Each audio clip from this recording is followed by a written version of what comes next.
This is the second video for section 6.2 on representing functions, and in this one we're going to just take a look at how we represent functions through graphs on a coordinate plane.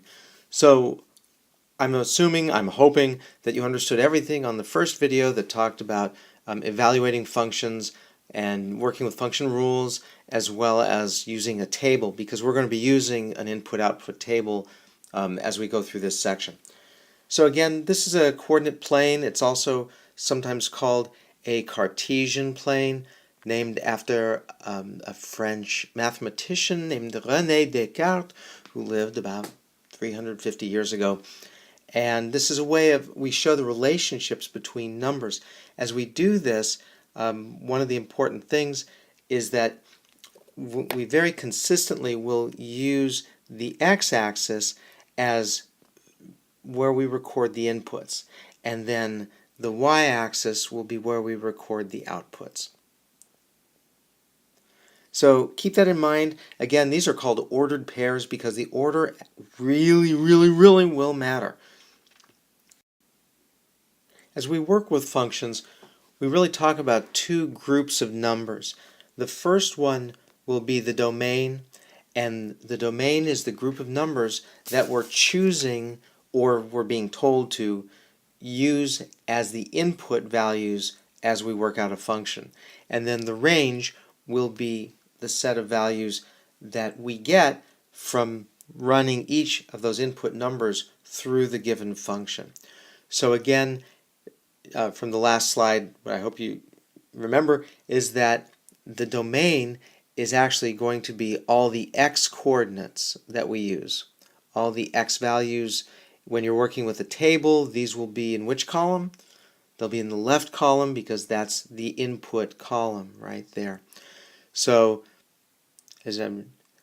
guess what the range is going to be? Well, the range is going to be the set of values that come out as the y coordinates when we graph. And again, the range will be all the numbers we get as we plug each input value in. So let's put this all together. So the domain will be all the x values, the range will be all the y values.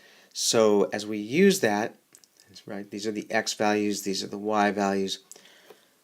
This is what's called a balanced plane. If you look at it, it pretty much has, the origin, which is the 0, 0 point, is right in the middle.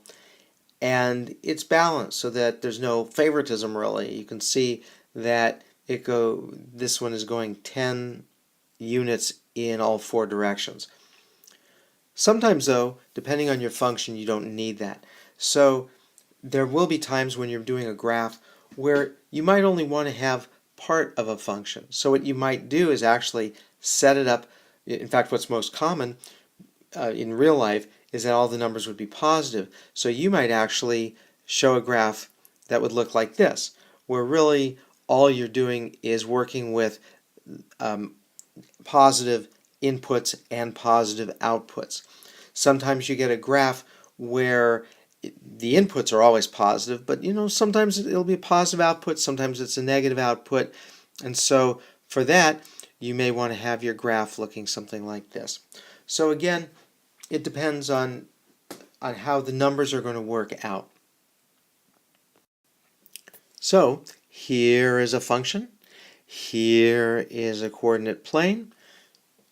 Now the bridge between the function and the coordinate plane will be the input-output table.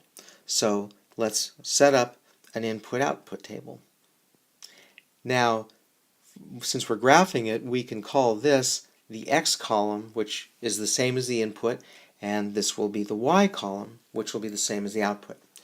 So let's think of some numbers that we can use.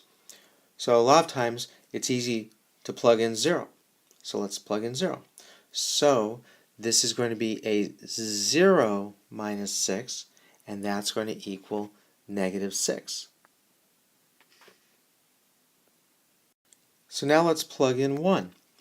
So 1 minus 6 would be negative 5. Now, if you're impatient, we can skip around a bit. So, we've got all these negatives, so maybe let's skip ahead to somewhere where we're going to get positives. So what number could we plug in for the x that would give us a positive number, or even 0? So let's start actually with the 0. That would be easy. So what minus 6 equals 0? 6. So we're going to put a 6 here and a 0 here. And maybe let's just do one more. How about, let's do 10, because 10 is sort of the outer limit of our graph. So if we plug in a 10, then 10 minus 6 is 4. So now we have 4 inputs and 4 outputs, and you can see, remember, since this is a function, every single input value only has one output value. So we're guaranteed that that's going to be the output. So now let's look at what would be the domain. Well, the domain would include 0, 1, 6, and 10, and the range would include -6, -5, 0, and 4. So now we can start putting those on the graph, where we're going to start at x is 0, y is -6. That's going to put a point down here. And I'm not sure how accurate this is going to be with my stylus. So now we do x is 1, y is -5, so that's going to be right here, sort of next to it. We're going to skip over to the 6, and when x is 6, y is 0, and so that's going to be up here on the x-axis. And then the last one, when x is 10, y is 4, which is going to put it all the way over here. So this is a graph of the function. Now, this kind of function where there's just an x and a y and there are no exponents in it, this is actually referred to as a linear function. And the reason we call it that is that when you graph this kind of equation, you're going to end up with points that fall in a line. And if you look at my points, and I'm not sure I can do this freehand, but if you look at my points, and if we try to connect the dots, basically, you'll see, oh, it's not bad. You'll see that it ends up in a line. And so again, these are called linear functions. And again, in a linear function, there will not be an exponent on that x term or on the y term. So here's another function, and unfortunately this program doesn't have a division sign or won't let me build fractions.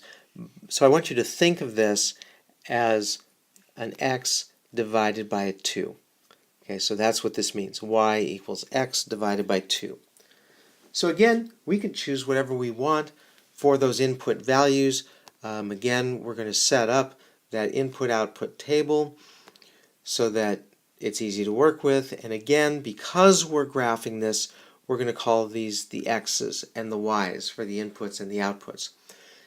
Now, we can choose any numbers we want. We could choose negatives. We can choose positives. Personally, I always like starting with 0 because that tends to be the easiest. So 0 divided by 2 is 0. So it's going to keep it there. Now, let's plug in 1. Well, 1 divided by 2 is 1/2, or it's 0.5, and you can think of it either way. Usually with graphing, we like to work with fractions because the graph itself is going to be very visual. So I want to think in terms of 1/2 of a square or 1/3 of a square. I don't want to be thinking in terms of 5/10 of a square, but it would be correct if you did it that way. But this is not going to be fun to graph. And especially if you had an x divided by 3 or a 4 where you start getting harder fractions to work with in terms of splitting this, you really want to avoid that. So even though I've done this and even though the math is correct, I'm actually not going to use it. And I'm going to think about what numbers can I work with, or what numbers can I work with that are going to give me whole number or integer answers for the y. Because I really want to keep this simple to graph. So since we're working with 2, that means I only want to choose even numbers. So I'm going to choose 2. So 2 divided by 2 is 1. Let's skip a little bit. Let's do 6. 6 divided by 2 is 3. Let's go to the end of it like we did before and use 10. So 10 divided by 2 is 5. And this will even work with negatives. So I'm actually going to put in a negative 10 here. And so negative 10 divided by positive 2, remember that negatives divided by positives are negative, is going to give me a negative 5. So now it's graphing time. So I've got my 0, 0, which is already at the origin, and then I'm going to take that 1 and the 1/2, but I'm going to skip that because that's going to be difficult to work with. I'm going to go to the 2, 1, and so I hope you can see that under the origin word. Then we're going to skip all the way to 6, 3, because that's going to be away from the origin word. Oops, that's a little bit low. Then my eraser still isn't working. So then we go to 10, 5, which is going to come all the way up here. And if you look at that, that's pretty much in a line. And if we look at that 10, negative 5, which is going to be way down in quadrant, so negative 10, negative 5 is going to be way down in quadrant 3. So we're way over on, if you look in quadrant 3, the way left like that. And even though it's way far away and we have lots of blank space here that you could fill in if you wanted to by plugging in negative 2, negative 4. You could plug in any of those, and you'll see that what happens is that these points are basically falling, oh, sorry about that, basically falling in a line. So take out your ruler if you don't believe me. But they're going to fall in a line, and again, this is a linear function because it doesn't have an exponent with the x or the y. I have to try drawing that line again, get it a little bit better for you than that used to be. There, okay, yeah, it's a little bit better. But the other thing with this is that, and again, this works better when you have a ruler and graph paper, is that you can actually work backwards on this, and you could look at the graph and find other input-output pairs that would also work if we ran the numbers on them.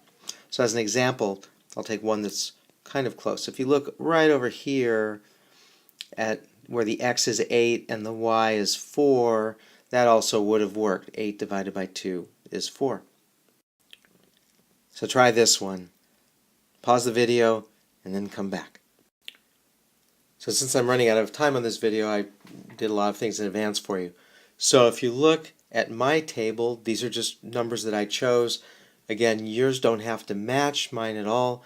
What I wanted you to see though is that if you look at my table, I have 6 input-output relations, but I only have 4 on my graph. And the reason for that is that if you look at 2 of them would take me beyond where my graph is right now. And if I'd set up a larger graph, no problem, but I didn't, and I really don't need them. So this 10 is going to take me off my graph in quadrant 1, and this negative 6 is going to take me off my graph in quadrant 3. So if I go back to the 4 points that I am using, and I draw my straight line through them like this, kind of straight, oh, that was kind of straight like that, and then I could take just another random point, and I'm going to take a look at 5 because I didn't use any odd numbers. So right here, I've got 5, 4, and if you look at this, if I plug in 5, I get a 10. 10 minus 6 would give me 4. So again, you can use your input-output table to graph. You can use your graph to generate other numbers for your input-output table. So go do the graphing problems shown on Edmodo and ask any questions if you have them.